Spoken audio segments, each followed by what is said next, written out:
Josh Shapiro showed Jewish pride at gubernatorial inauguration. It's hard to dispute that we're living in a time of rising anti-Semitism. Anti-Semitic incidents of assault, harassment, and vandalism have steadily risen nationwide since 2015, according to the Anti-Defamation League. Some of those incidents, like the 2018 Tree of Life Synagogue complex shooting in Pittsburgh and the 2022 synagogue hostage crisis in Colleyville, Texas, were shocking. In response, synagogues across the country are spending millions of dollars on security measures like locks and guards. But into this moment steps new Pennsylvania Governor Josh Shapiro, who wears his Judaism on his suit sleeve. Shapiro is also a politician who in the 2022 governor's race beat an opponent, Republican Doug Mastriano, who openly flirted with anti-Semites. And the Montgomery County resident beat Mastriano by more than 700,000 votes and almost 15 percentage points. Get Jewish Exponents newsletter by email and never miss our top stories. We do not share data with third-party vendors. Free sign-up. On January 17 outside the State House in Harrisburg, Shapiro, the open, proud, and victorious Jewish governor, was on full display. He took the oath of office from Pennsylvania Chief Justice Deborah Todd with his hand on a stack of 3 Jewish Bibles. One was his, and the good book on which he has taken the oath for every office he has held since becoming a state representative in 2005, another was from the Weizmann National Museum of American Jewish History and belonged to a Jewish World War II veteran, and the third was a Bible that survived the Tree of Life shooting in October 2018. During a 23-minute speech after his swearing-in, Shapiro made implicit and explicit Jewish references to the crowd of former governors, current General Assembly representatives and state Supreme Court justices and voters/residents who drove from across the Commonwealth to watch the transfer of power underneath the Capitol dome. Along the winding road that has led to this moment, I have been grounded in my family, and in my faith, Shapiro said at the beginning of his address. May their memories be a blessing, the Democrat said later to the wives of 2 soldiers who were killed in the line of duty. Then, during a run about how Pennsylvania was founded on religious tolerance by William Penn, Shapiro explained that, in this place of tolerance, I stand before you a proud American of Jewish faith, who just took the oath of office to be the 48th governor of this great Commonwealth on a Bible from the Tree of Life Synagogue, the scene just 4 years ago of the deadliest act of anti-Semitism in our nation's history. Shapiro paused as the audience clapped. About a minute later, he brought back his favorite line to paraphrase from the Talmud. It will require all of us to build on Penn's promise, he said, setting it up.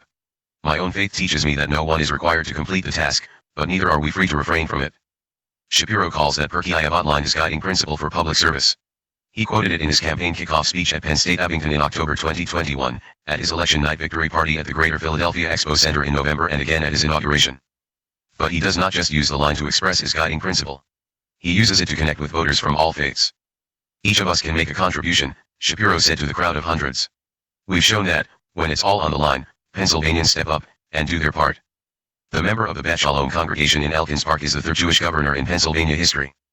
The first, Milton Schaap of Philadelphia, who served as governor from 1971 to 1979, changed his name from Shapiro to Schaap decades earlier to help his business career. He became a multimillionaire in the television industry. The second Jewish governor, Ed Rendell, led Philadelphia as mayor from 1992 to 2000 and Pennsylvania as chief executive from 2003 to 2011. Rendell never hid his Jewish identity or changed his name. But he also did not make it part of his political persona. Schaap died in 1994 at 82.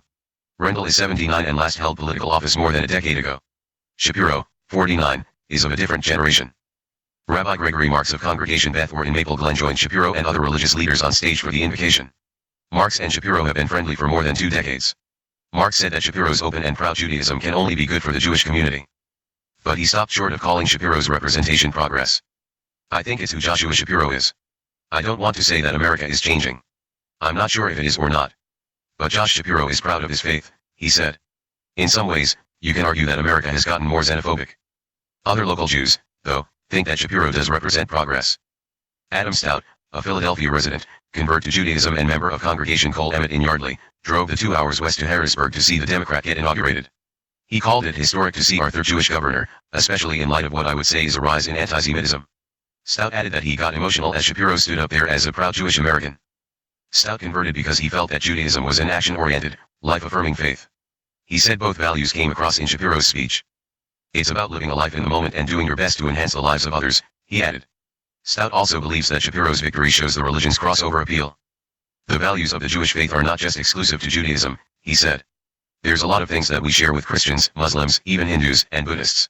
All the other faiths. Rabbi Shapiro of the Lubavitch of Montgomery County attended Shapiro's inaugural celebration on the night of January 17 at Rockledge Studio in Lancaster County, about a half-hour east of Harrisburg. Shapiro has spoken at Lubavitch events for many years, Dysk said. The Chabad rabbi is very proud of Shapiro's public identity. He also called it important. We need Jewish leaders. And he's a good representative of the Jewish people, Deitz explained. He's a real mensch. He's very humble. Having him represent us is not just Jewish pride but pride as an American citizen.